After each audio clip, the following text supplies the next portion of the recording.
manhunt continues at this hour in Boston. Matter of fact, police in Watertown, Massachusetts, a suburb of downtown Boston, have surrounded a home in Watertown on Norfolk Street at this hour. They believe one of the suspect they are looking for, one of the two suspects in Monday's marathon bombing, may be holed up in that home. They are currently calling into the home with the use of a loudspeaker.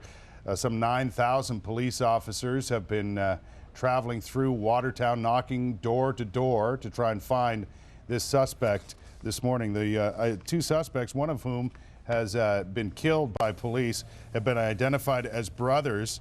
The 19-year-old Dzhokhar Tsarnaev is still on the loose. Police are searching for him right now. There's a live shot of Watertown at this very moment.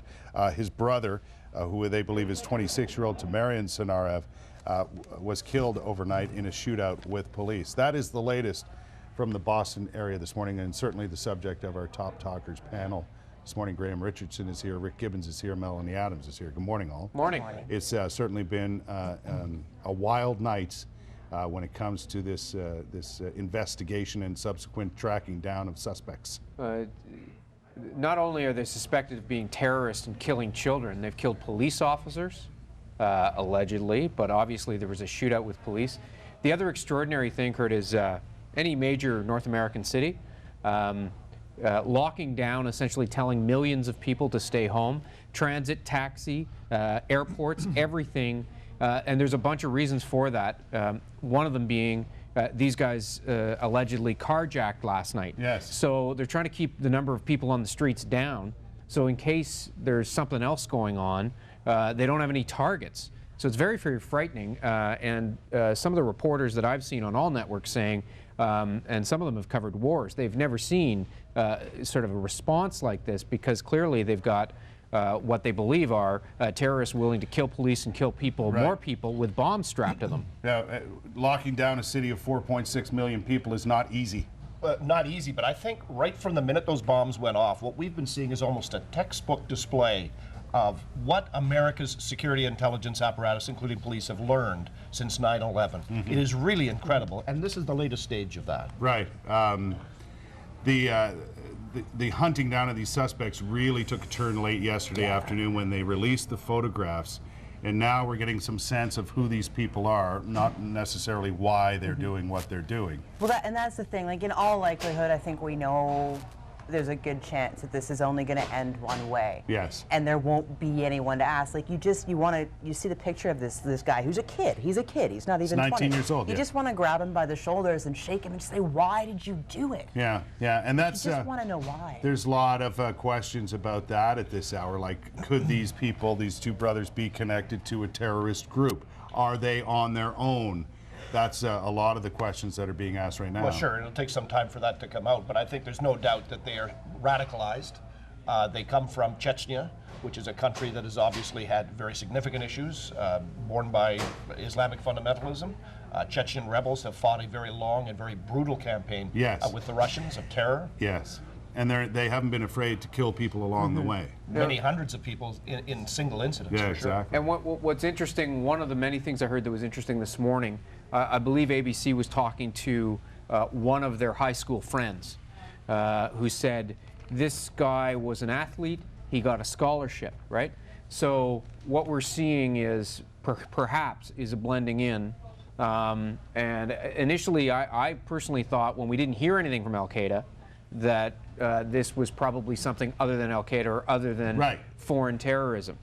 What we're seeing here potentially are people who have blended in, who clearly have some kind of an agenda and have executed it in a way that has been just devastating. Usually we have seen, certainly in the last decade or so, we have seen when Al-Qaeda is involved or any large terrorist group, that they're quick to claim responsibility and say it was them. We haven't seen that in this case. No, but authorities have been saying for the last couple of years, and even President Obama has made the point, that the greatest risk today in this context is from the lone wolf, the self-radicalized individual or small group.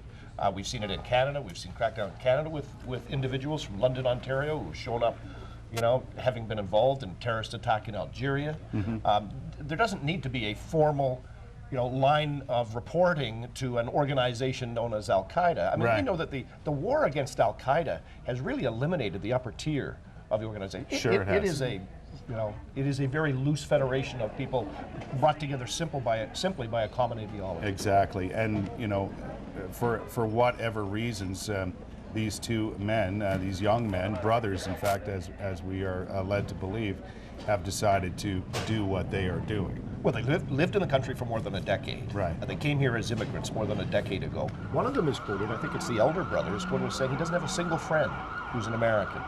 So, they may have been here, but they haven't really integrated typically into American society. Right. However, you do, if you live in the United States for a decade, and certainly a city like Boston, which is just as multicultural as our own city is, you can live your life without coming under suspicion in many ways. Yeah, and what I think is unfortunate, I mean, there's so many unfortunate things, is now that we know where they're from and we know their backgrounds, history over the last few years has shown that people are going to jump to some conclusions about other people in their areas, which is just so unfair. Which is only natural considering what has happened on North American soil in the past few years. I mean, it's not something that is unusual to happen, that's for sure. You mentioned, Rick, off the top that this has been quite a display of reacting to situations that the Americans put on. Is it enough? Are our countries safe enough? Although you're going to get people like these two individuals. Well, the message in all of this is that no measures can be taken to make citizens feel completely safe. Completely safe, right? And I think we all know that. And just quickly, I'm not trying to be rude. Everybody's looking at their phones. The AP is just reporting out the father of one of the victims of the two suspects. Says, my son is a true angel. They've reached him in Russia. Zokar is a second-year medical student in the U.S. He's such an intelligent boy. We expected him to come home for the holidays here.